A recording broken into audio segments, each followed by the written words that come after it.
नमस्कार विद्यार्थी मित्रांनो, स्वागत आहे तुमचं थिंकर्स थ्रू PYQ या सिरीजमध्ये. आजचा प्रश्न बघा.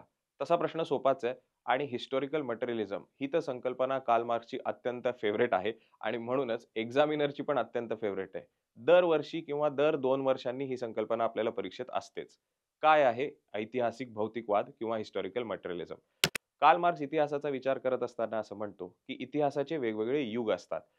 एक युग होतं दासत्व युग, ज्याच्यात मालक आणि दास ही संकल्पना होती. दुसरं युग होतं सरंजामशाही युग, की ज्याच्यात सरंजाम आणि भूदास ही संकल्पना होती. तिसरं युग आहे भांडवलशाही युग, ज्याच्यात भांडवलदार आणि कामगार ही संकल्पना होती.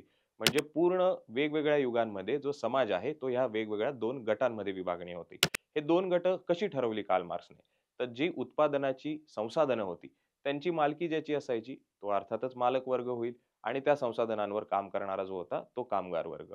तो जेव्हा दासत्व युग होतं, सरंजामशाही युग होतं, ह्या युगामध्ये काही प्रत्येक वेळेस हा आहेरे वर्ग आणि नाहिरे वर्ग यांच्यात भांडणं होती असं अजिबात नाही.